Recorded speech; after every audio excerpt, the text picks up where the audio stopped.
Yung pong the best na palakpak para kay Jesus. Okay. Sabihin mo nga diyan sa iyong katabi, partner. Ako ay masaya kasi andito ka ngayon. Doon naman sa kabila, at baka naman magtampo yan. Sabihin mo doon sa kabila, partner, masaya rin ako na nandito ka ngayon. Ayan. Pwede ba palakpakan natin si Lord sa buhay niyang katabi mo? Okay. At sabihin nga nating lahat, Lord, salamat po sa 24 years ng inyong katapatan, ng inyong kabutihan, at ng patuloy niyo pong pagsama sa amin. Thank you, Lord, sa 24 years at sa marami pa pong taon kasama po ninyo. Palakpakan natin si Lord. Happy 24th anniversary po, JA1 San Jose. Okay. At tayo po ay blessed kasi tayo ay anniversary na Christmas party pa. Kaya kagabi po ay habang fina-finalize ko ang aking panturo, ako po ay nag-iisip, ano ga ang aking ituturo? Pang-anniversary ga o pang-Pasko? Okay? And the Lord led me into this topic na alam ko pong maliligayahan ng puso ng Diyos pag ito'y ating napag-usapan. Ang goal po talaga ng bawat birthday party ay ang maligayahan ang may birthday. Tama po ba ako? Sino po rito yung nagpapa-birthday party para maligayahan ang mga bisita? Meron ba? Yung yain ng malungkot ang may birthday, basta masaya ang mga bisita. Gayong ga. Laging tayo po maghahanda during the birthday party at we want to celebrate and make the celebrant enjoy the occasion. At naniniwala po ako na mas maliligayahan po ang Panginoong Jesus as we celebrate our anniversary, padalawa as we celebrate Christmas, mas maliligayahan po ang Panginoong Jesus kapag ang pinag-usapan natin na itong bagay na ito na akin pong isi-share sa inyo ngayong umaga. Habang kami pong mag-anak ay lumalakad somewhere sa may bayan, narinig ko po na tumutugtog din yung kinanta ng worship team kanina, yung Joy to the World. Ayan. Pero syempre, yung original version. Ano nga uli yung Joy to the world? Anong balot Penoy? Joy to the world, the Lord has come. Diba? Pero habang pinapakinggan ko yan, napagtanto ko, bakit nga ba pumunta si Jesus? Bakit nga ba pumunta si Jesus sa mundo? Diba? At nga marami po ay nagse-celebrate ng Christmas without knowing the reason behind the season. Okay? At kailangan pong maging malinaw sa atin why we're celebrating Christmas, why we're celebrating anniversary. It's because more than 2,000 years ago, Jesus came at may mga purposes yon. Kaya nga po ngayong umaga, sa biyaya po ni Lord, pag-usapan natin, mga dahilan kung bakit ang Panginoong Jesus ay pumunta dito sa lupa. Yes, hindi lang po iisang dahilan, may mga dahilan. At siya po mismo, coming from the very lips of our Lord Jesus, ang magpapaalam sa atin kung ano ba yung mga reasons why He came. So, ngayon pong umaga, ang title po ng i-share ko sa inyo ay Why Jesus Came. Let's pray. Father, maraming salamat po sa biyaya na kami po ay makapag-Sunday service. Lord Jesus, thank you po sa biyaya na kami po ay makapag-gather today to worship you in spirit and in truth. We ask forgiveness sa aming mga nagawang kasalanan, and we thank you for the grace of forgiveness. We receive it in Jesus' name. Thank you, Lord Jesus, for you are our righteousness. And this morning we pray na ang patuloy niyo pong pagsama, pagtuturo ang aming maranasan. Open the eyes of our hearts. Reveal to us your word. Alisin niyo po anumang balakid, anumang humaharang upang ang aming mga tainga ay tunay na makarinig.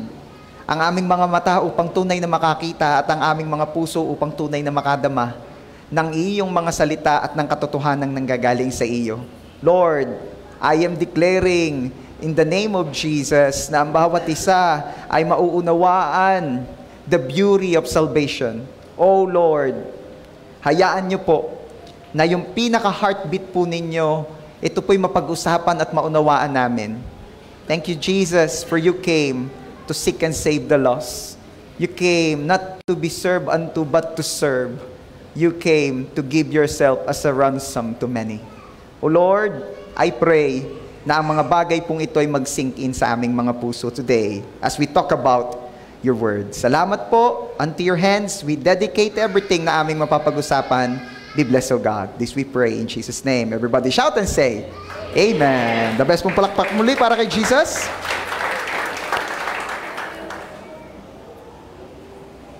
Okay, sabi ko nga sa inyo kanina, hahayaan natin ang Panginoong Jesus mismo ang magsabi ng mga kadahilanan kung bakit siya ay pumarito, bakit siya ay nagkatawang tao, ba't kinailangan pa niyang pumunta sa lupa at makahalubilo sa atin. Marami pong naniniwala na si Jesus ay naparito to restore social justice. Most especially yung mga Jew during their time. Many are believing that Jesus will come as a king, like King David, para sila ay ipagtanggol, iligtas sa kamay ng mga mananakop na mga nang-aapi sa kanila. At that time, sino po ang mga sumasakop at nang-aapi sa kanila that time? It's the Roman Empire. That is why they are believing, they thought, na ang darating na hari ay hari talaga. Kaya nung nakita nila at ang narinig nila na nagke-claim na ang parating na hari ay si Jesus, isang karpentero, isang anak ng karpentero, taga Nazaret pa. They are not believing dahil they are expecting a king. A king who will rule and reign. A king na ipagtatanggol sila sa kamay ng Roma.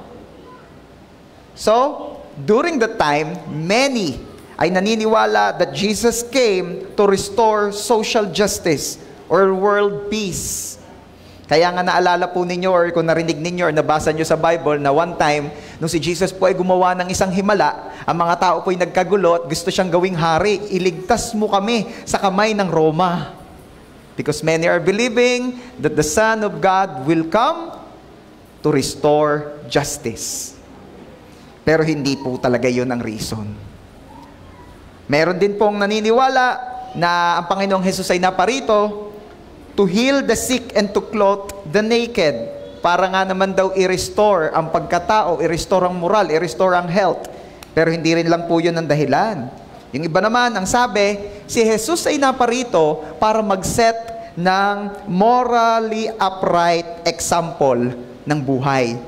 Kasi yung iba naniniwala, they are believing in Jesus not because they are receiving and acknowledging Jesus as their Lord and Savior, but looking at Jesus as an example on how to live right. Ayan. Huwag po kayong malilito ha, yung nagpakanta po kanina at saka yung nagtuturo ngayon, magkaiba pong tao yun. Baka sabihin naman kami po kasi kakanta mamaya kaya kami ay naka-uniform. Choir po yan. Okay. Saka mas pogi po yung nagpakanta kanina. Okay, tuloy po natin.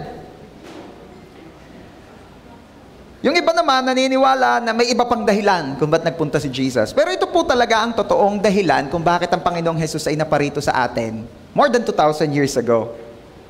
At siya na po mismo ang magpapaliwanag coming from His very lips, coming from His words. Number one, Jesus came not to be served, but to serve. Sabi mo nga dyan sa katabi mo, ang Panginoong Jesus ay naparito, hindi upang paglingkuran, kundi upang maglingkod. Ang nakakatuwa po sa Panginoon, dumating po siya rito, at hindi po, siya ay 100% man. Pero hindi po nawala dun yung 100% na siya'y God. Ito nga yung miracle na marami ang pinipilit ipaliwanag na paanong naging 100% God, tas 100% man, di 200% na. Lampas na. Hindi nga kayang i-comprehend nga ng utak ng tao yan Pero that's the mystery. That only God can explain to us sa great reunion sa heaven. So make sure that you have crowns, something that you can offer to the King para pagdating ng time na yon, makakalapit tayo kay Jesus and we can ask Him things like this. Yes, Pastor, hindi po ba talaga makakalapit lahat? Sa langit po ay ang pangkalapitan po natin sa Diyos ay depende sa rewards that we will receive. Okay, kaya kung save ka, that is good. Pero kung save ka lang at wala kang rewards to offer to the King so you can approach His throne, pang gen-ad ka lang. Ano ibig sabihin ng gen-ad? General admission. Hindi ka makakalapit sa trono ng biyaya ng Diyos. Sabi, Pastor, ba't naman gayon? Kasi nga po, nasanay tayo sa demokratikong bansa na kapag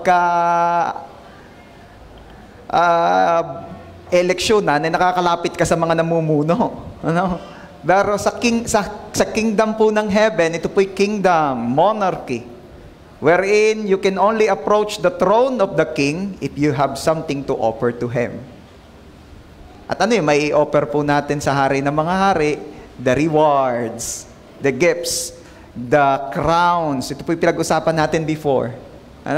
Good works are for rewards. At makakalapit ka sa hari, you can ask him of everything that you want to ask. Kaya sabihin mo dyan sa katabi mo, partner, masaya ako na sa biyaya ng Diyos, tayo ay saved.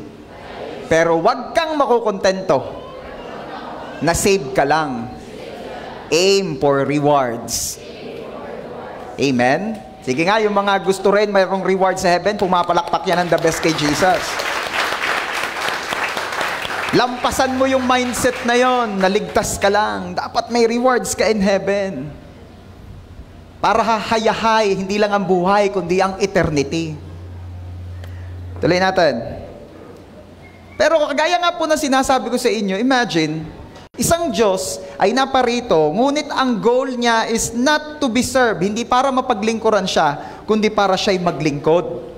Sabi po ni Jesus in Mark chapter 10 verse 45, for even the Son of Man came not to be served, but to serve. Hanggang doon na lang muna. Ang anak ng tao ay naparito, hindi upang paglingkuran, kundi para maglingkod. Grabe.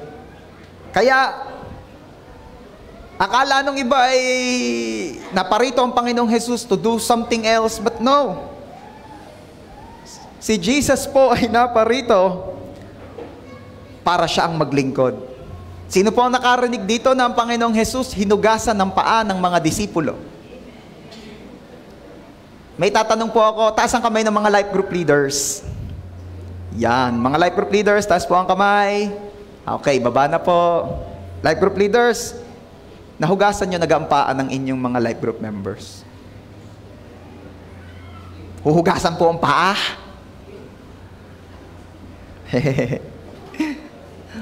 Alam niyo po ba na yung paghuhugas pala ng paa ay gawa sa Israel during their time? Yan po ay gawa o trabaho ng pinakamababang uri ng alipin. So kung may aliping sa gigilid, may aliping na mamahay, yung aliping pinakamababa sa kanila, yun ang tagahugas ng paa. Grabe. At we all know na sa 12 disciples, walang gumawa nun. Ang gumawa lang nun sa kanila ay si Jesus. Bakit? Kasi Jesus is setting up an example. Kung gusto daw nating maging great, kailangan daw nating maging least. If you want to be the greatest, kailangan ikaw muna ang maging pinakamababa. Dahil there's no other way sa taong nagpapakababa kundi ang itaas na. Alam nga namang ingod-ngod pa. Nagpakababa na nga. Okay? At wala daw naman daw pong ibang patutunguhan ang taong nagpakataas-taas kundi ang bumaba. Okay? Kaya sabi ni Jesus, huwag kayong mag-unahan. Nagtatalo-talo po ang mga disipulo. Nagtatanong sila, Panginoong Jesus, pag naghahari na po kayo sa langit, sino po ang uupo sa inyong kanan? Sino po ang uupo sa inyong kaliwa?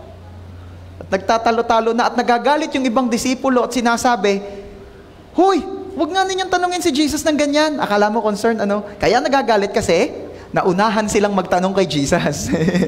Naunahan silang magtanong. Pero ano ang sabi ni Jesus sa kanila? Hoy, hindi ganyan ang setup sa kingdom ng heaven.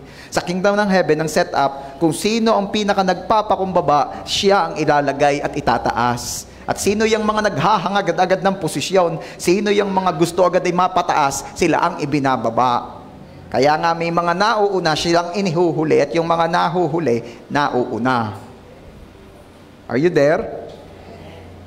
Kaya sabi ni Jesus, kayo'y maglingkod. Sabi mo nga dyan sa katabi mo, ikay maglingkod. And expect nyo po that next Sunday, ito po ang focus or topic natin. Pinahapyawan ko lang. Okay? Kumbaga parang ano to, trailer. Coming soon. Only here at JA1 San Jose. Okay, number 2. Ano pa ang reason bakit si Jesus ay napunta rito?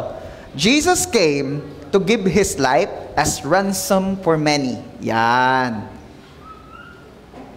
Sabi po sa binasa nating verse kanina, pero itutuloy po natin yung susunod na part. For even the Son of Man came not to be served, but to serve, and to give His life as a ransom for many. Saan nyo po madalas naririnig yung ransom? Ha? Sa kidnapping, ano? Kidnap for ransom. Saan nyo naririnig yung word na ransom? Mr. Cheng! Oo, ako nga. Hawak namin ang mag-iina mo. Oh, naku, wag nyo siya nasasaktan. Gabigay ko lahat ang gusto nyo. Mr. Cheng, alam nyo naman ang gusto namin. Magkita tayo sa lumang,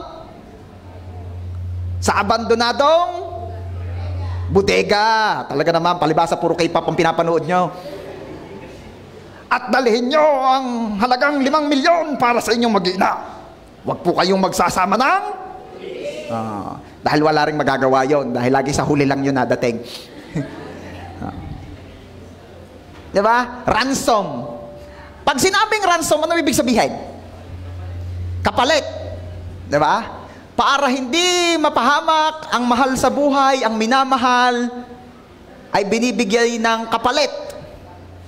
So, ibig sabihin pala, yung third party ay ransom.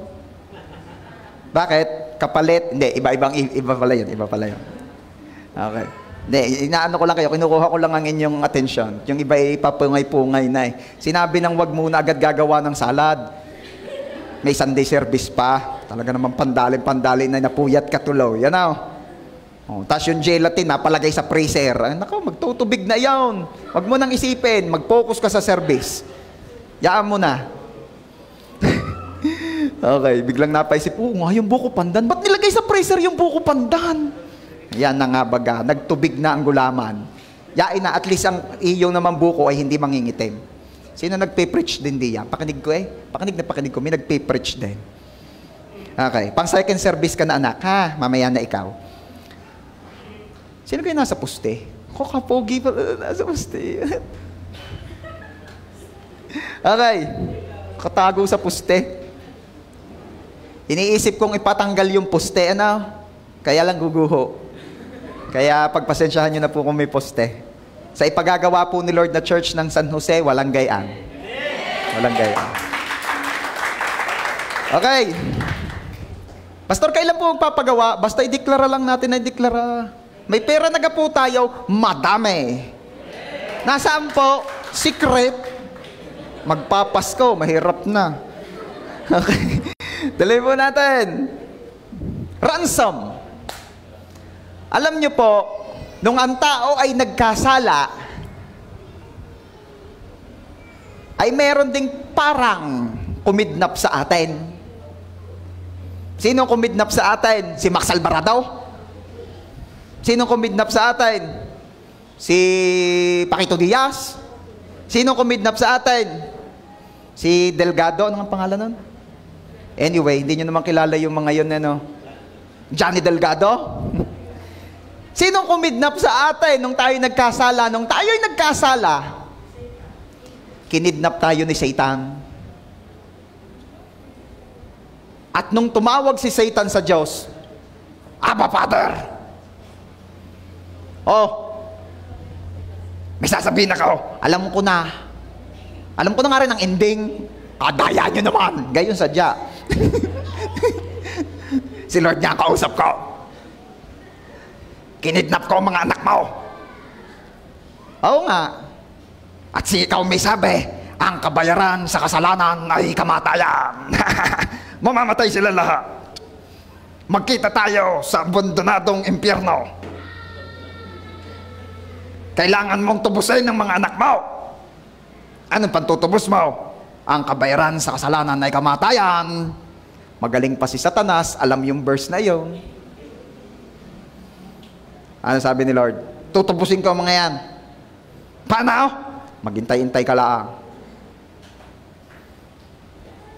Then Jesus came. And Jesus came not just to wander around. Jesus came to die.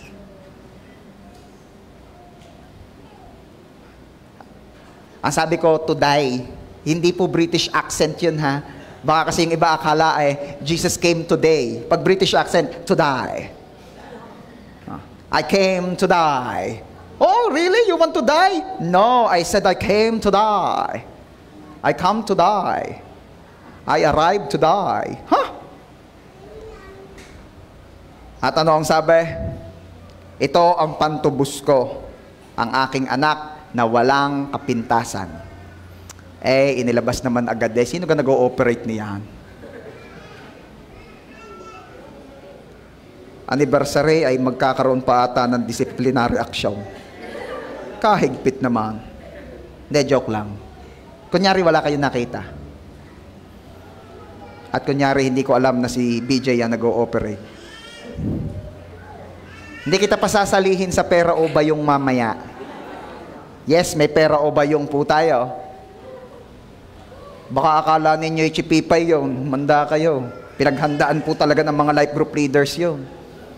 Life group leaders po ang magpapatak-patak doon kung magkano man ang aabutin.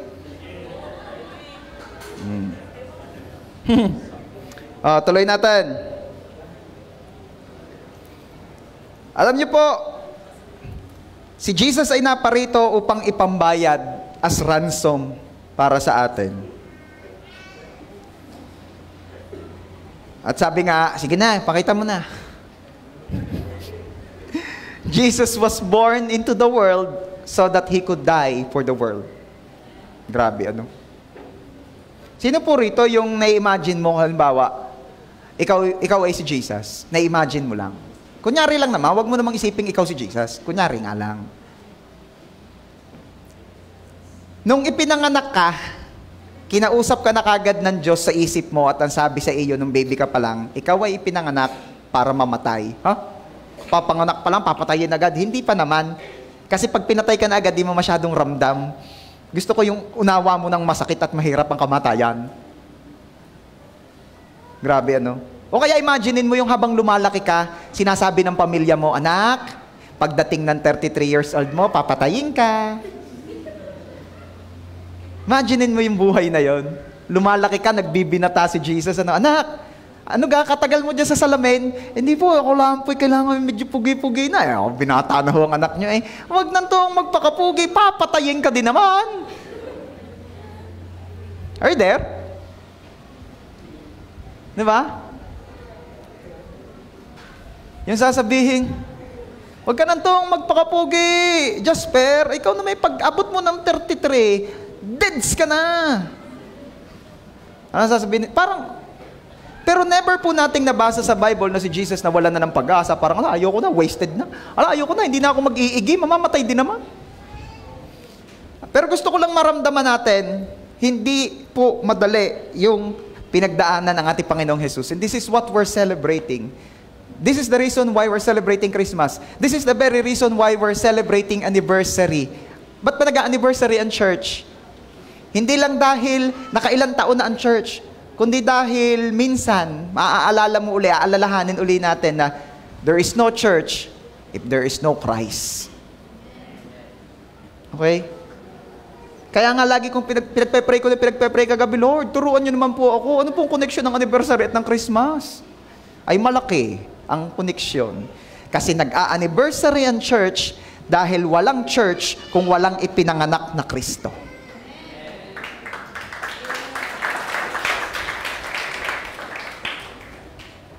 Sabi nga ni Pablo, no, in Galatians chapter 4 verses 4 and 5, but when the fullness of time had come, ako na po nag-add yan, and that is Christmas. Yung sinasabi po ng Bible na the fullness of the time had come, that is Christmas. Nung ipinanganak ang Panginoong Jesus, God sent forth His Son, born of woman, born under the law, to redeem those who were under the law. Ano ba yung law? Kasi nga, ang kabayaran sa kasalanan ay kamatayan. Yan ang batas. Yan ang inilatag ng Diyos. Kaya nga, ang Panginoong Jesus ay naparito, ano daw? Ipinanganak sa ilalim ng batas. Ipinanganak upang tayo ay tubusin sa batas. So that we might receive adoption as sons. At ang lahat na tatanggap sa Panginoong Jesus, we all know, ay ituturing at tatanggaping anak ng Diyos Ama. Jesus redeemed us. Siya po ang nagbayad ng ating utang. Siya po ang pinangransom sa atin. Okay? At papaano tayong tinubos ng Panginoong Jesus? Sa pamamagitan ng kanyang buhay. Once again, hindi ako mananawa ulit-ulitin, ang kabayaran sa kasalanan ay kamatayan. Kailangang mamatay ang nagkasala. Ang problema, ang pinagkasalaan ay Diyos na banal. Ang problema, ang pinagkasalaan ay Diyos na perfect. So kung ang pinagkasalaan ay perfect, dapat ang pambayad ay perfect. Ang problema po natin, nobody is perfect. Kaya hindi natin kayang bayaran ang ating pagkakasala. Kailangan may isang perpektong mamatay in behalf of us, and that is Jesus. That is Christmas. We are not just celebrating because the Lord, the Savior, arrived. We are celebrating because we believe that the Savior ay hindi lang dumating, kundi dumating siya for a purpose. And one of the purposes, one of the reasons kung bakit siya naparito is to save us. Sarap. Sarap marinig ito, no? Paulit-ulit. Ano po ang dinidemand na kabayaran sa kasalanan? Sinless life. Sino po rito yung itong buong week na ito ay hindi nagkasala? O yan ha, pinadali ko na. Pinadali ko na. Madalas kasi tinatanong ko, yung buong buhay niya, di pa nagkasala, mahirap yun eh. Yung week lang na ito, hindi ka nagkasala, taas ang kamay. Okay, sige, mahirap din daw. Yung pabuhat kahapon hanggang ngayon, hindi ka nagkasala. O sige na, para mas maano na, parang medyo malapit sa katotohanan. Yung paggising mo hanggang makaparito ka, hindi ka nagkasala. Kita mo, papunta na ng church, nagkasala pa. Well, bakit ko po ito sinasabi? Yung isa nga, siniko pa yung katabi, o nagkasala na, nasa church pa. Love you, girls. Anong ibig ko sabihin dito? Wala pong kapag-apag-asa ang tao. Hopeless case. Kaya nga, nung humarap ang tao sa hukuman ng Diyos Ama, ibinigay na ng Diyos Ama ang final verdict niya. Guilty. Shoot sa impyerno. At may umapila. Ano sabi ni Jesus? Wait lang po. Kahit po i-shoot nyo silang lahat doon, hindi pa rin po sila sapat. Dahil ang pinagkasalaan po'y perfect. Ang kailangan pong pambayad ay perfect. Ako laang po ang pwede. Ay gusto mo, sabi ng Ama. Ano sabi ng Panginoong Jesus? Not my will, but yours be done. Kaya po tayo ay naligtas. Pwede bang palakpakan natin si Lord doon?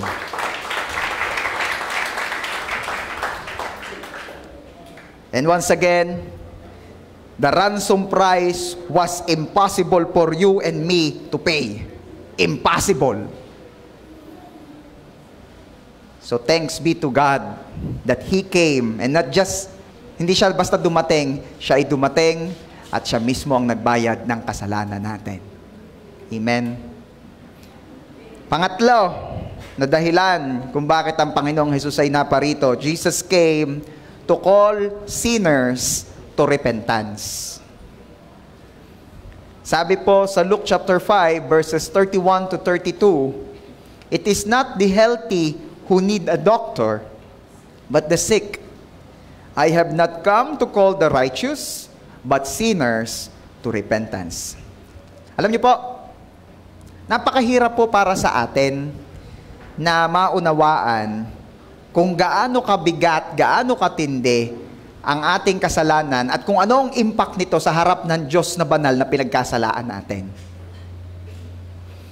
Kaya ang Panginoong Jesus po, napaka-witty, napakatalino, napakagrabe ang wisdom.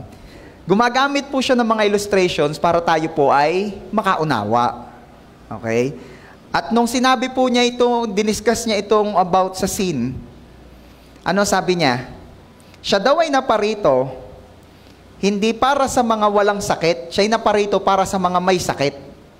Ano ba yun? Parang, kung iisipin mo, hindi po, ibig sabihin ng Panginoong Jesus ay, pumunta lang siya rito para sa mga may sakit, na literal. Kundi naparito po ang Panginoong Jesus, specifically, kasi kinukumpara po niya ang mga sinners sa may sakit. Okay? Tingnan mo nga yung katabi mo, mukha ba siyang healthy? O, wag ka nang sasalita ng kahit ano, baka ma-open. Diba? Pero alam niyo po ba, na kahit pa mukhang healthy yan sa tingin mo, hindi mo alam na possible, may mga iniinda o nararamdaman siya. Okay? The same is true sa kasalanan. Tingnan mo nga ulit ang katabi mo, mukha bang may kasalanan yan? Mukha daw madami. Ayun lang. Siya, i-edit ko ang outline ko. Depende sa katabi. Okay. Pero syempre naman hindi lahat. Ako tumitingin ako sa inyo rito. Halimbawa, nakikita ko si Jolina. Yan ba mga itsurang yan? Mukhang madaming kasalanan. Ha? Mukha namang may kasalanan talaga yan. Di ba makakatanggi yan si Ining yan, oh. Hindi yan perfect. Pero mukha namang hindi naman yung mayat-maya. Oh, sino pa ang tinitingnan ko? Mamaya na kayo. Ngayon nga kayo eh. Kaya kasalanan na agad eh. Di ba? Si Jasper, tingnan nyo si Jasper. Hoy, wag niyong hinuhusgahan yan. Oh. Pero tingnan ninyo, yan bang pagmumukhang yan ay mukhang laging nagkakasala? Di naman, sobra naman kayo. Oh. Hindi. Honestly, yung mga ganyang figura, majority naman dito, lahat naman dito, gano'n. Tenyo si Bea. Oh. Sasabihin nyo bang yan eh, ano? Nandako, pastor yan yung itsura nga, masama yan. Masama. Wala ang aking asawa eh, doon sa loob eh. Lalo na yun, napakasipin nyo naman wala. Nagagalit ka po si pastora, testingin nyo. Pero, anong punto ko? Kagaya rin ng karamdaman, pwede mong tingnan yung tao at akala mo wala. Kagaya din yun ng sin. Parang okay lang, parang bait-bait, di ba? Ay, nasa unahan, nagpipreach, parang ang bait-bait, wag ka. Madami rin kasalanan, di rin perfect. That is sin. Kaya ang sabi ni Jesus, ako'y naparito para sa mga may sakit. Ang doktor, ang target niyan, yung mga may sakit. Hindi ka? Nariyan pagka kayo? Parang gusto nyo na ata agad mag-spaghetti. Tunay naman. Kaya ayaw kong ipapasok it nga aamoy. Anong punto ko? Alam natin na yung mga karamdaman, halimbawa, cancer. At hindi ko yan pinahihintulutan sa buong JA1 San Jose family in Jesus' name. Mapa-local o international. O talaga, Pastor, may international? Yes, meron po tayong mga international online church members. At yung cancer na yan, hindi ko pinahihintulutan sa atin in Jesus' name. Okay. For example, cancer. Yung cancer, hindi naman yan basta mawawala kung just i-ignore mo lang, yung hindi mo papansinin. Hindi naman yan kagaya ng mga pantal-pantal na nariyan ngayon, lagyan mo lang ng kurus na gayon, mamaya wala na. Pero yung cancer, hindi po siya ganyan. Huwag mo lalagyan naman ng laway, grabe naman. Anong kailangan? Though siya ay nagagamot naman, praise God, dahil yung cancer po, biyaya ni Lord ay nagagamot na ngayon. Nagagamot siya, pero siya ay lethal. Siya ay nakamamatay kung hindi ka lalapit sa doktor. Am I right? Tama ba ako? Do I make sense? Alam niyo po, the doctor can only save the cancer patient kung siya ay lalapit sa doktor. Ito po ang pinupunto ng Panginoong Jesus. Sabi niya, ako'y naparito, hindi para sa mga banal at sa matutuwid na. Ako'y naparito para sa mga makakasalanan. Dahil ang mga makakasalanan ang nangangailangan ng Savior. Diba? Kaya ang problema rito, when somebody is claiming na siya ay righteous na, hindi na siya lalapit sa Savior. Ang problema rito, kapag ang isang tao, kiniklaim niya na siya'y healthy, hindi na siya magpapacheck up at lalapit sa doktor. Tama? Oh. May kilala nga ako, ayaw magpa-check up ayaw magpa-blood chem. Bakit? Malalaman daw kung anong nasa... Kainaman naman na. Kagalingan nung alam at nang natitreat. Oh. Ay, nung isang araw, pinalo up ko ulit, anak, ano ka? Magpa-blood chem ka na. Bago na po. Sige na, para alam mo kung anong mataas, para this Christmas season alam mo kung iiwasan mo. Ayun na nga ho, pagkatapos na ho, malalaman ho Kaya naman In the same way, we are all sinners in desperate need of salvation. At tayo po ay maa-acquit lamang, tayo po ay maliligtas lamang kung tayo po ay lalapit ng may kapakumbabaan at pananampalataya kay Jesus. Apart from Jesus, we will die in our sins. Kung tayo po ay wala kay Jesus, mamamatay tayong lahat ng dahil sa ating kasalanan. Ang ganda ng verse na ito. John chapter 8 verse 24. Basahin nga po natin. 1, 2, 3, basa. Therefore, I said to you that you will die in your sins. For unless you believe that I am He, you will die in your sins. Alam niyo naman sa Bible, pag may inuulit-ulit, ibig sabihin, binibigyan ng diin kasi mahalaga. Anong inulit-ulit dyan ni Lord? Mamamatay ka ng dahil sa iyong kasalanan. Unless, maniwala ka na ako ay siya nga, na ang Panginoong Jesus ang Diyos tagapagligtas. Pero kung hindi daw tayo maniniwala mananampalataya na si Jesus ay Diyos at tagapagligtas, then, mamamatay tayo ng dahil sa ating kasalanan. Again, Pastor, mamamatay naman talaga lahat sino ka na ma-exempted diyan? Pero kapag ang Bible po, lalo na't si Jesus ang nagsasabi about death, He's not just talking about physical death. Ang sinasabi ni Jesus na death ay yung eternal death, yung kamatayan for eternity. Yung pupunta sa lugar na kung saan wala doon ang Diyos, and that is hell.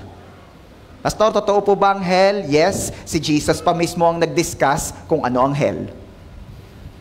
Hindi na para i-discuss ni Jesus ang hell kung hindi yan totoo. So kung gaano po katotoo ang langit, gayon din pong katotoo ang hell. Another thing, paano nyo po nasabing ang hell ay totoo? Hindi na sana kinailangan ng isang nag-iisang anak ng Diyos ang magkatawang tao at magpakahirap at mamatay kung hindi totoo ang hell. The horror of hell can be explained by the value, by the tinde ng kinailangang ipambayad. Malalaman mo kung gaano katindi ang horror ng impyerno, depende sa tinde ng kinailangang ipantubos sa'yo. Are you there? Kaya kapag naunawaan mo na ang tindi-tindi, kinailangan ang nag-iisang anak ng Diyos ang mamatay in exchange para hindi tayo mapahamak, ganong kalala ang hell. Kaya nga sabihin mo dyan sa katabi mo, partner, ang pinakamatinding regalo na matatanggap mo ay salvation. Sige nga, palakpakan natin si Lord. Grabe yun. Aanhin mo yung every Christmas, may bago kang phone. Kung at the end of this life naman ay hell ang punta. Yun na, ang iPhone. Aanhin mo yung lagi kang may brand new car every Christmas. Aba, nanghihinayang na yung iba. Di ba? Kesa naman after ng buhay dito sa mundo, pupunta ng hell. Iyo na. Ayun, bigay nyo kay Carlo. Bagong unite. Sabihin naman ni Carlo, inyo na. Mas mahalaga pa rin, di ba? Kaya nga sabi ni Jesus, anong mapapala ng tao, makamtan man niya ang lahat dito sa mundo kung mapapahamak naman ang kanyang kaluluwa sa impyerno. Kaya ang pinakamahalaga pa rin na natanggap nating regalo ay salvation. And that is why Jesus came. That is why we're celebrating Christmas. That is why we're celebrating the church anniversary. Kundi dahil kay Jesus, walang church. Kundi dahil kay Jesus, walang salvation. Tuloy natin. Only Jesus has the solution, the cure to our sin problem. Wala nang ibang paraan, wala nang ibang sagot. Okay. Konti tayong math. Sino ka mga eduk dito major in math? Wala. Sino rito yung mga favorite subject mo ay math? Pwede ko makita mga kamay ng mga favorite subject ay math ba? Si Bieber. O yun, si Kenneth. Oh. Ako ang favorite subject ko, recess. Joke lang po, pero yung math, pass, busog. Okay, pero dyan sa mga magagaling sa math, okay, may tatanong ako sa inyo. Madali lang naman. What is the cube root of 27? Ha? 3? Sino may sabing 3? 3? Cube root of 3? Paano? Paano naging cube root of 3 ang 27? 3 times 3 times 3 equals? Very good. Palakpakan natin si Lord sa buhay ninyo. Ba't ko yung tinanong? Wala lang. Hindi po. Sigurado kayong 3? Aba, nagdududo na yung iba. Sigurado kayo? Sino nagsasabing sigurado siya? Pag nagkamali ka, hindi ka kasali sa pero o kahon mamaya. Ayaw na magtaas ng iba, ayaw na. Sino nagsasabing sigurado po ako kahit ako hindi mapasali pero sigurado talaga ako? Tama, nabawasan na. Sabi si Bieber, hoy Bieber, ano? Nalilito na. Nalito na. Sigurado kayo? Ayun, sabi ni engineer, sigurado. Oh, baba na ang kamay, baba na. Anong sagot? Tama, 3. Eh, pastor, ano kung pinopoint ninyo? Ito pinopoint ko. Kung gaano ka-absolute, sabihin mo nga absolute. Hindi Wilkins. Kung gaano ka-absolute na ang sagot sa cube root of 27 is 3, ganon din pong ka-absolute that the only way to heaven is Jesus. Ganon ka-absolute. There's no other way. O, balik tayo doon sa cube root of 27. Hindi ka 4. Hindi 22. Hindi 7. Sigurado kayo? Diba? Sobrang dami ng numbers. Actually, yung number infinite, hanggat nadadagdagan mo, madadagdagan yun ng number. Ano bang kahuli-hulihang number? Diba? Hanggat madadagdagan. Diba? Eh di, pauwiin mo na kay Lord yung nabilang, hanggang doon na lang yung number. Dahil uuwi. Kaya lang, ang problema, pag na kay Lord, bibilang pa rin yun. Walang katapusan. Ano? Sobrang dami ng mga numbers na yon, pero isa lamang ang sagot sa cube root of 27. 3 lang. Ano man ang gawin kong pagbibigay ng doubt doon sa sumagot kanina, nanindigan kayo na 3. Bakit? Kasi wala na ngang ibang sagot eh. 3 lang talaga. Si Bieber lang naman na nag-wave eh. Napa-Google tuloy, you know? Oh. Pero, may lesson pa rin doon. Kahit anong paliwanag mo na si Jesus lang ang way, at gaano ka-absolute na si Jesus lang ang way, meron pa rin na kukompuse. Meron pa rin malilito. Oo nga, si Jesus lang talaga ang way. Tapos maganda na rin, nagpe-pray ka din eh, para sigurado ka. Ang siya? Are you there? Apart from Jesus, we will die in our sins. Only Jesus can save you. Hindi nga church hindi nga kayang iligtas ng tao ng church. Kaya nga, hindi ako nagpaparami ng church members, hindi ako nagpaparami ng JA1 lang. Ang gusto kong dumami talaga sa totoo lang ay yung mga may relationship kay Jesus. Okay? Pero syempre, hindi mo maaalis na kapag may relationship ka na kay Jesus, once you commit your life to God, you need also to commit yourself into a church family so you can grow. Diba? Ang hirap naman na, ako ay kay Jesus. Tapos ang sinasamahan mo naman, mga hindi para kay Jesus. Come on. Are you there? Andiyan pa kayo? Andito pa po, may Christmas party pa po mamaya. Oo nga naman. So nakuha ninyo, no? Ganon din pong ka-absolute yung truth na si Jesus lamang ang solution to our problems. Na si Jesus lamang ang solution sa ating problema sa kasalanan. John 14:6. Sabi ni Jesus, I am the way and the truth and the light. No one comes to the Father except through me. Walang makapupunta sa langit, walang makapupunta sa Ama kung hindi dadaan kay Jesus. Kaya kung meron ka pang ibang dinadaanan at iniisip, inaakala na paraan para makapunta ng heaven, please lang, pag-aralan mong maigi.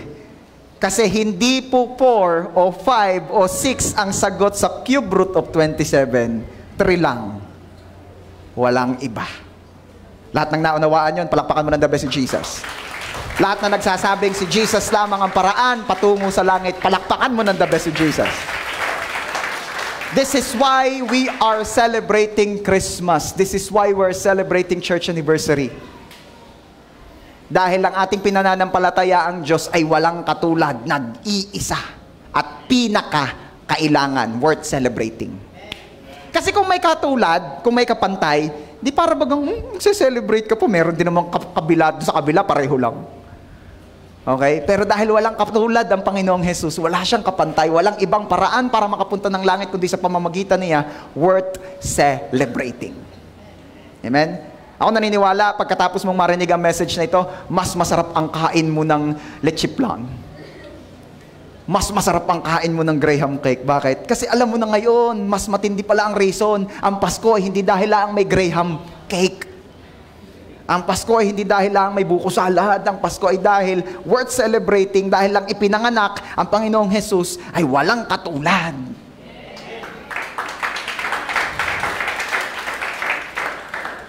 At ano pa ang sabi ni Peter? In Acts chapter 4 verse 12, salvation is found in no one else. For there is no other name under heaven given to mankind by which we must be saved. Ano? Hindi na raw matatagpuan ng kaligtasan sa kung sino paman. Sapagkat wala raw ibang pangalan na ibinigay sa silong ng langit upang ating ikaligtas. Wala nang ibang pangalan kundi ang pangalan ng Panginoong Jesus. No other name na ibinigay for us to be saved, but only the name of Jesus. Kaya if you will call unto somebody's name, make sure na yung name na yan na tinatawag mo in your prayer can save you. Ang problema, ang linaw na po ng Bible, only the name of Jesus can save you. Okay? Okay, balik ulit tayo dun sa may sakit. Paano kung halimbawa sabihin daw ng isang tao, ala, ako na may healthy, hindi ako nangangailangan ng doktor. Yan. At kagaya rin naman ng isang tao, ala, ako naman ay matuwid, ako naman ay walang kasalanan, ako hindi masamang masama. Ako hindi mabuting mabuti, that's what I mean. Pero hindi rin naman ako masamang masama. Kaya hindi ako deserve mapapunta sa hell. Sino nakarinig na ng gayaan? Sino ang prinsipyo ay gayaan noon? Ako naman hindi masamang masama. Hindi ko naman sinasabing ako ay mabait na mabait. Pero hindi rin naman ako masamang masama. So hindi naman siguro ako pupunta ng impyerno. Sino yung ganun ang prinsipyo dati? Ako po honestly ganun. Kasi akala ko ang pagpunta ng langit pabutihan. Na kapag ka mabuting mabuti, talagang sure sa langit. Pag mabuti-buti, pwede na rin. Diba? Sino dito yung ganun din ang mindset before? Oh, ako honestly, ganun ang isip ko. Kaya isip ko, may nagsasabi sa akin siya, may kasalanan ka, sa impyerno ka. Mas mauuna ari. Mas malala ari sa akin. Alam niyo yun, ba't ganun ang mindset? Mas mahigpit ari. Ako na may sumunod lang yan ng promotor, di mauuna yan. Mauuna yan, pero paparoon ka rin. Baka naman may iba-iba pa. Baka mahahatak pa pag nagsiyaman, 4 na puan. No way. Diba? Yun po ang pananaw ko dati. Kasi akala ko, ang pagpasok sa langit, pabaitan. Ang problema, lahat nagkasala at walang nakaabot sa kabanalan ng Diyos. Kahit pa ang pinakamabait na mabait, pinakamabait na mabait na ay hindi pa rin nakaabot sa pamantayan ng kabanalan ni Lord. Gaano kabanal ka daw dapat para makapasok ng langit? Tanungin niyo ako, Pastor, gaano po kabait? Kasing bait ni Jesus. What if sabihin ko mamaya lahat ng hindi kasing bait ni Jesus hindi kakain ng spaghetti? Gutom si Bieber, mapapanis. Diba? The same is true sa langit. Kung pabaitan ang pamantayan ng pagpasok sa heaven church, dapat kasing bait ka ni Jesus. Sino mga new friends? Sino po yung mga first time nyo pong nakarating dito, naka-attend dito? Taas po ang kamay. Meron ba? Wala naman. Sino naman po yung ngayon mo lang narinig ang message na to? Taas ang kamay. Sino yung gusto ng pera mamaya sa pera o bayong? Nahiya din naman. Okay.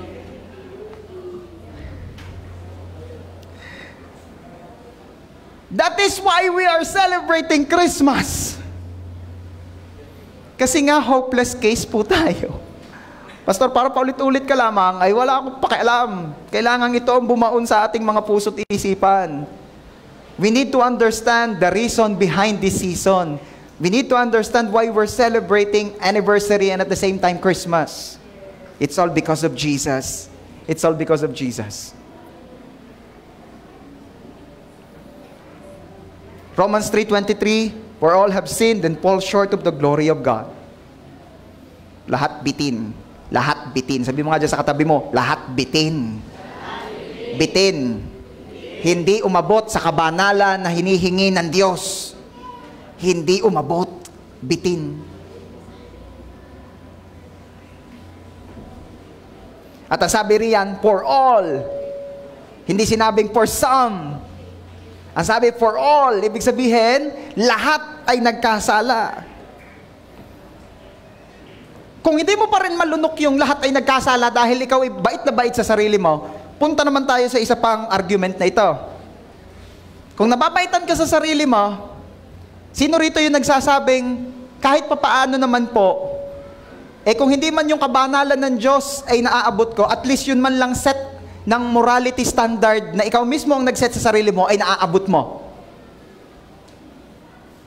Yung halimbawa, ang tipong sabi mo, ngayong week na ito magpapakabait ako, sino yung nakaya mo? Di ba? Hindi na nga natin ibinase sa standard ng Diyos. Unfair naman nga, tao ako, Diyos yun O, pantao na lang. Yung standard ng tao, hindi pa rin natin na-meet di ba? Sablay talaga. So, thanks be to God that Jesus came to call sinners to repentance. Salamat po. Biniyayaan niyo po kami at kami po'y inabot niyo ng inyong habag. Praise God. So bago tayo mag-proceed sa number 4, pwede bang palakpakan mo uli ng the best Jesus? Last na po ito. Number 4, Jesus came to give eternal life. Wow. John chapter 3 verse 16, for God so loved the world that He gave His only Son, that whoever believes in Him should not perish, but have eternal life. Ito po ang pinakadakilang regalong pwede mong matanggap ngayong Pasko. Kagaya ng sinabi ko kanina, the gift of eternal life, the gift of salvation. At si Jesus po ay naparito para bigyan tayo ng walang hanggang buhay, syempre sa heaven, sa lahat ng mananampalataya sa Kanya. Hindi po ito automatic. Hindi po ito kasing automatic ng paghinga natin ng oxygen. Sino po rito yung iniisip mo pa ang paghinga mo? Hay, nako, 1 linggo na naman akong hihinga. Dami-dami lang ang iniisip, dami-dami lang ang ginagawa. Sino kayang pwedeng huminga para sa akin? Meron bang ganon? Ba't kayo tumatawa? Hindi naman ako nag-joke. Sino rito yung pati paghinga kinatatamaran mo? Sobrang tamad. Anong ibig ko sabihin dito, church? Ang paghinga ay automatic na. Sino rito yung, alam mo, pagod ako maghapon. Bakit? Maghapon ako nahinga. Church, ang paghinga automatic. Tingnan mo nga yung katabi mo kung nahinga pa. Tulala na, katagal-tagal mo magturo ng pastor na rin, lalamig na spaghetti. Nariyan na ga, pasniks? Wala pa naman pala. Tuloy tayo hanggang 25 ito. Aabutin na raw ng Pasko. Fasting po. Kung anniversary at Christmas party, fasting? Talaga namang kababanal natin iyan. Okay, tuloy mo natin. Matatapos na po ko, promise. Ang salvation ay hindi kagaya ng paghinga mong automatic. Tinan mo nga katabi mo, baka akala niya yung salvation ay automatic. Bakit, pastor? Pumunta na nga po si Jesus eh. Namatay na nga po siya para sa mga kasalanan ko. Eh, ba't hindi pa po ako maliligtas? May nagbayad na nga po ng aking kasalanan. Kunyari, si Gloopy at saka si Fitz ay hindi pa magkakilala. Nagkasabay sila sa jeep. Saan nagkasabay? Nauna pong nakasakay si Gloopy, may pumara. Kinabahan si Gloopy, sabi ni Gloopy, naku, sino kaya yung pangkatakot?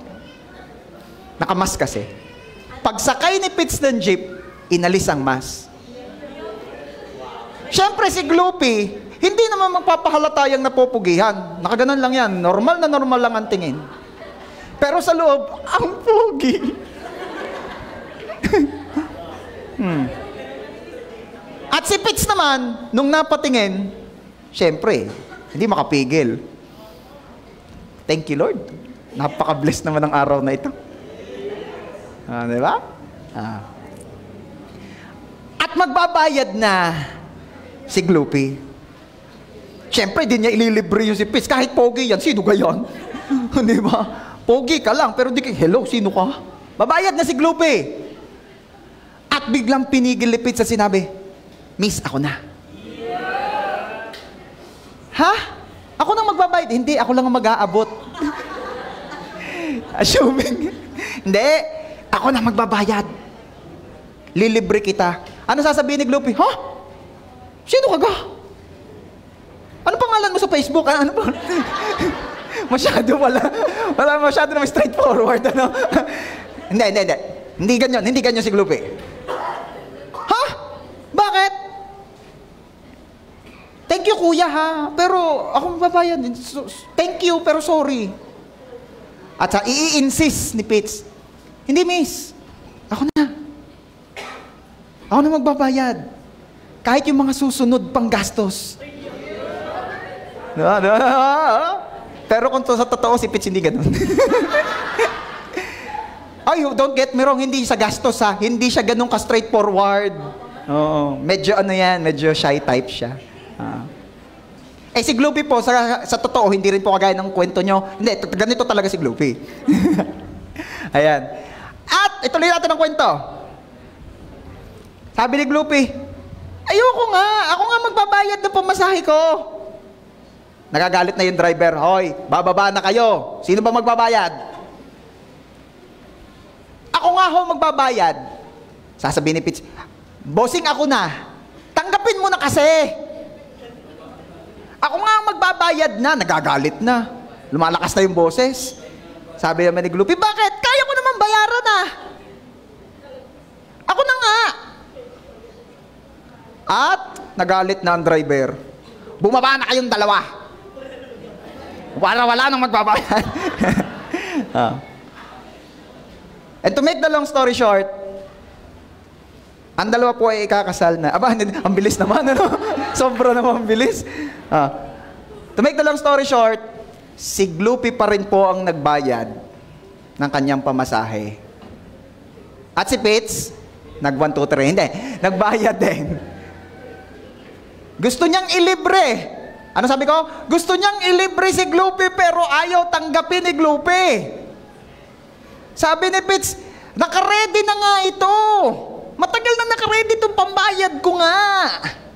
Pero ayaw nga tanggapin ni Gloopy kaya hindi siya nalibre. Kaya nagbayad pa rin siya sa jeep. Anong connection sa topic natin? Ito yung sinasabi ni Jesus. More than 2,000 years ago, nakaredy na to. Ako nang magbabayad. Pero unless tanggapin mo, hindi ka makakalibre.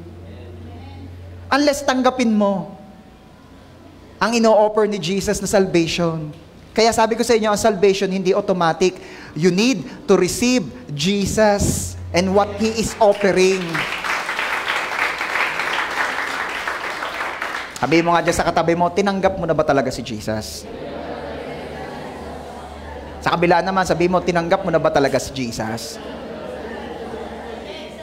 Kasi hindi ka makakalibre sa impyerno kung hindi mo tatanggapin si Jesus. Sinong magbabayad pag di mo tinanggap si Jesus? Ikaw. Eh hindi nga po ako sasapat. Yun na nga. Pinaparusahan ka na pero kulang at kulang pa. Tanungin muli yung katabi mo, tinanggap mo na ba talaga si Jesus? Pastor, hindi nga ako nasagot. Ay, siya. Accept Jesus. Acknowledge what He did on the cross. Sabihin nga nating lahat, Jesus, You are my God. You are my Lord. You are my Savior. I accept You in my heart. I acknowledge what You did on the cross. You are my Savior. Enter into my life. I am receiving You as my God, as my Lord, as my Savior. Amen.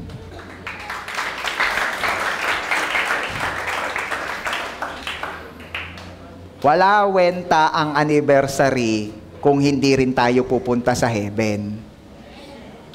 Walang kwenta ang pagki-Christmas party kung hindi rin lang tayo pupunta sa heaven.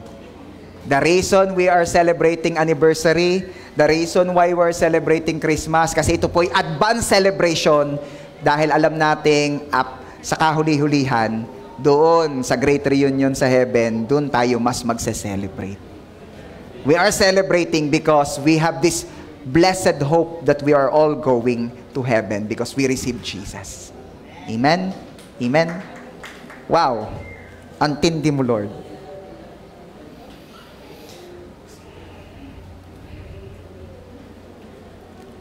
Sabi po sa John chapter 3, verse 18. Familiar tayo sa John 3:16 na? Etong 3:18 hindi. Basahin po natin, ang ganda-ganda. 1, 2, 3, go. Whoever believes in Jesus is not condemned. But whoever does not believe is condemned already, because he has not believed in the name of the only Son of God. Ang sweet-sweet nung John 3:16, nakakakilig. For God so loved the world that He gave His only Son, that whosoever believe in Him will not perish but have eternal life. Diba? Tapos pagdating doon sa 18, biglang bigat. Anong sabi doon sa 18? Verse 18, ang maniniwala, mananampalataya kay Jesus ay hindi na mapapahamak. Pero ang hindi maniniwala, mananampalataya kay Jesus, ngayon pa lang mapapahamak na. Kasi hindi siya nananampalataya at naniniwala sa nag-iisang anak ng Diyos. Tindi.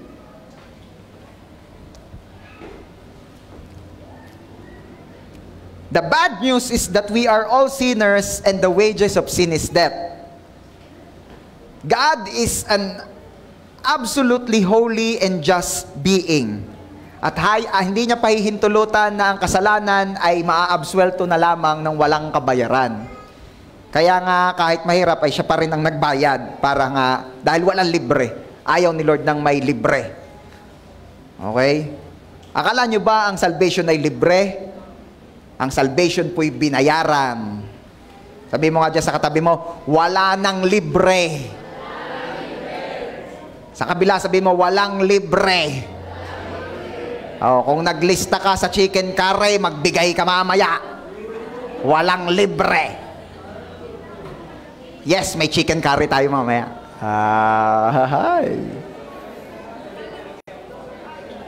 Yes, walang libre. Ang salvation po ay hindi libre. Dahil may nagbayad. And that is Jesus. Kung hindi ka pa rin ma-convince sa sinasabi ko, at ayaw mo pa rin tanggapin si Jesus, meron kang 2 options. Makinig, doon sa mga ayaw pa rin tanggapin si Jesus, meron kang 2 options.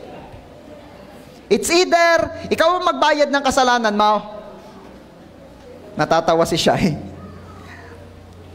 O tanggapin mo na lamang ang bayad na ino-offer ni Jesus. Parang si Gloopy lang yun eh. Ikaw magbayad ng pamasahe mo o tanggapin mo ang ino-offer na pamasahe ni Pitts. Dalawa lang yan. Ang problema, hindi po kagaya ng jeep ang impyerno. Maraming beses po ang aking asawa nakalibre ng pamasahe sa jeep. Sa impyerno, walang malilibre unless may magbayad. So church, accept God's offer and you will have eternal life. Sabi po sa Matthew 25:46, this will go away into eternal punishment, but the righteous into eternal life. Righteous. Sabi ni Bishop, ang Tagalog daw dyan, tamang pili. He's joking. Alam naman natin, ibig sabihin ng righteous sa Tagalog ay matuwid. Pero may sense, tama nga naman ang pili, piliin mong manampalataya kay Jesus. Piliin mo si Jesus and you will have eternal life. Amen. It's your choice. It's your choice. Pero walang third option. It's either you accept Jesus or you go to hell. There's no third option. So as we end, let's wrap it up. Why did Jesus come? Jesus tell us, He came to give His life as a ransom for sinners. He came not to be served unto, but to serve. Jesus came to give eternal life to anyone who will believe in Him. This is the reason behind this season. And church, gusto ko po, lalo na bukas, as we celebrate Christmas, patuloy po nating namnamin that we are celebrating because minsan ay merong isang Diyos na sa kabila ng karangyaan at kaalwanan sa langit ay piniling maghirap, magdusa, kunin ang katawan ng tao, magkatawang tao, at ialay ang kanyang sarili, ialay ang kanyang buhay sa kaligtasan natin. This is Christmas. Worth celebrating. Worth celebrating. Palakpakan natin si Lord. Let's pray. Father,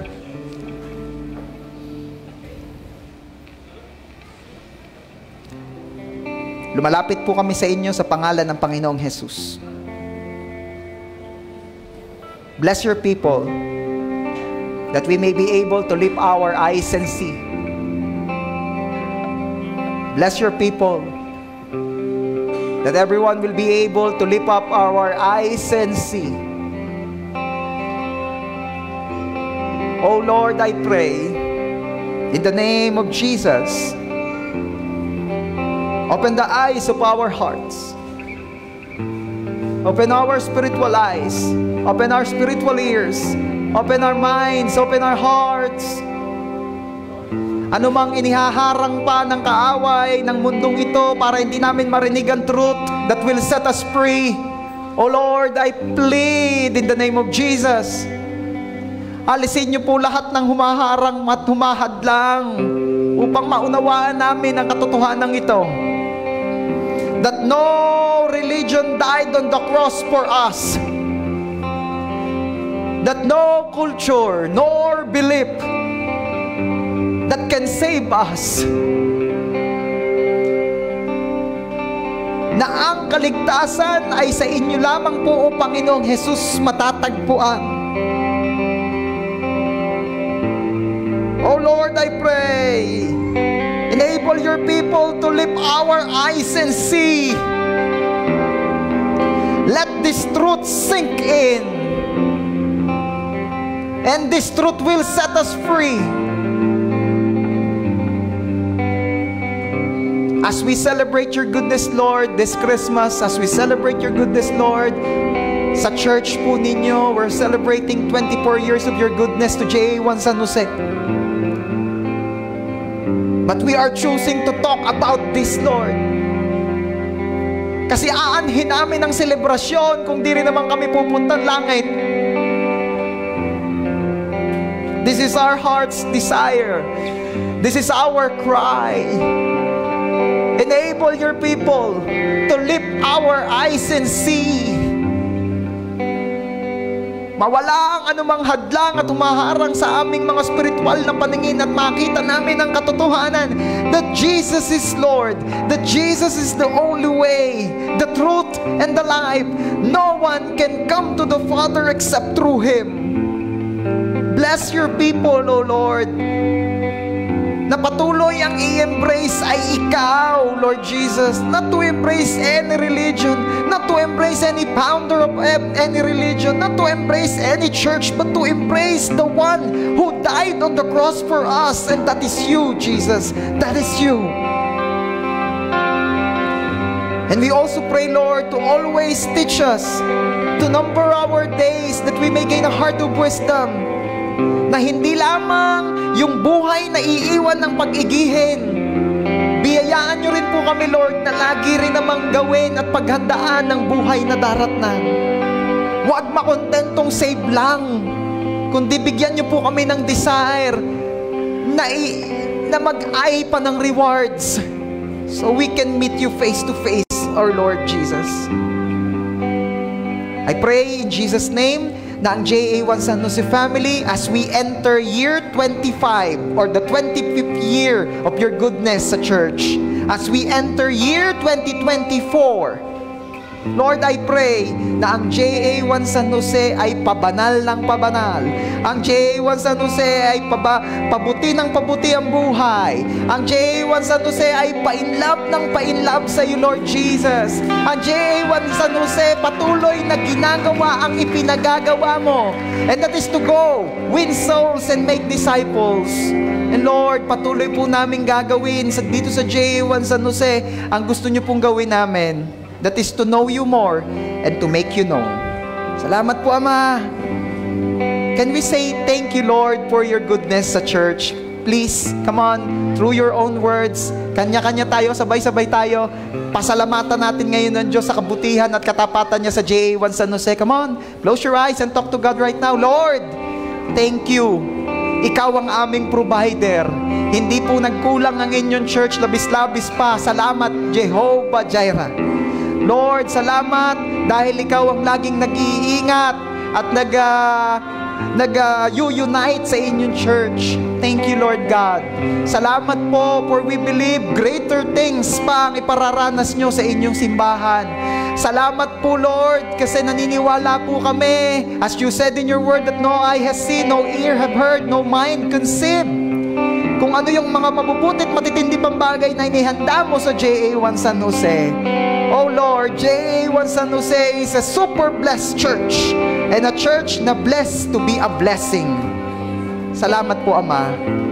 At sa inyo pong mga kamay, patuloy po namin itinatagubilin ang JA1 San Jose. Lord, hayaan niyo po na ang mabuting bagay na sinimulan niyo po sa inyong church dito, hayaan yung makarating sa kakumplituhan ito at magbibigay ng napakatinding parangal at papuri sa iyo. Salamat, Lord. This we pray in Jesus' name. Everybody shout and say, Amen. Palakpakan po natin si Jesus.